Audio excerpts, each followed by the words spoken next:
ఆదాయం పెంచుకోవడంపై తెలంగాణ ప్రభుత్వం దృష్టి పెట్టింది. ఇందుకోసం మరో కొత్త ప్రయోగానికి శ్రీకారం చుట్టింది. ప్రజలపై కొత్తగా పన్నుల భారం మోపకుండా లోపాలను సరిదిద్ది ఎగవేతను నియంత్రించాలని నిర్ణయించింది. పన్నుల వసూళ్లలో లీకేజీకి చెక్ పెట్టేలా వ్యూహరచన చేసింది. ఆస్తి పన్ను, కరెంట్, నల్లా బిల్లుల్ని అనుసంధానం చేసి కామన్ విధానం తెచ్చేందుకు కసరత్తు మొదలుపెట్టింది. పైలట్ ప్రాజెక్టుగా మొదట జీహెచ్ఎంసీలో అమలు చేసేందుకు సిద్ధమైంది. తెలంగాణ ప్రభుత్వ పన్నుల సంస్కరణలపై ఇన్సైడ్ స్టోరీ.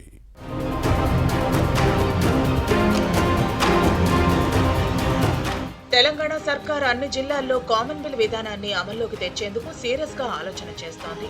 ప్రజలపై కొత్తగా పన్నుల భారం వేయకుండానే స్థానిక సంస్థల ఆదాయాన్ని పెంచే ప్రయత్నంలో ఉంది. మున్సిపాలిటీలు, నగరపాలక సంస్థలు, పంచాయతీల్లో సంస్కరణలు తేబోతోంది. దీనిలో భాగంగా ఉమ్మడి బిల్లు విధానాన్ని అమలు చేయాలని నిర్ణయించింది. బెంగళూరు, ముంబై వంటి మెట్రో నగరాల తరహాలోనే తెలంగాణలోనూ వాటర్, కరెంట్, ఆస్తి పన్నును అనుసంధానం చేసి కామన్ బిల్లు సిస్టమ్ తీసుకురావడంపై ప్రభుత్వం ఫోకస్ పెట్టింది. ఇందుకు ముందుగా జీహెచ్ఎంసీని పైలట్ ప్రాజెక్టుగా ఎంపిక చేసింది.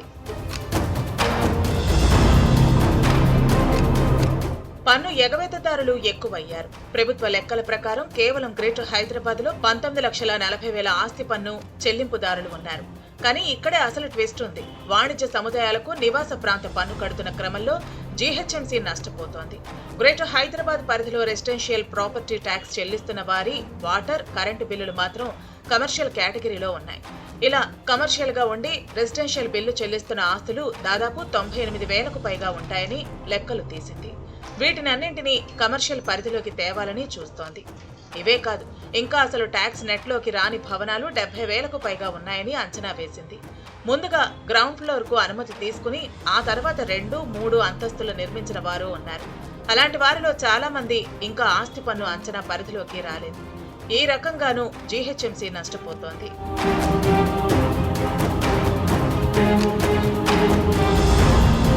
జీహెచ్ఎంసీ సరిగా ఆస్తి పన్ను వసూలు చేస్తే ఆదాయం మరింత పెరిగే అవకాశం ఉంటుంది. 600 కోట్ల రూపాయలకు పైగా అదనపు ఆదాయం రావచ్చన్న అంచనాలు ఉన్నాయి. సర్వే చేసి 3,000 కోట్ల రూపాయలు ఆస్తి పన్ను వసూలు చేయాలని అధికార యంత్రాంగం టార్గెట్ పెట్టుకుంది. ముందుగా జీహెచ్ఎంసీలో అమలు చేసి ఇక్కడ విజయవంతమైతే రాష్ట్ర వ్యాప్తంగా కామన్ బిల్ విధానం అమలు చేయాలన్న ఆలోచనలో ప్రభుత్వం ఉంది. ఇందుకోసం ప్రత్యేకంగా మొబైల్ యాప్ ను రెడీ చేసింది. CM Revanth Reddy green signal ఇస్తే దీన్ని అందుబాటులోకి తెచ్చేందుకు అధికార యంత్రాంగం ఏర్పాట్లు చేస్తోంది.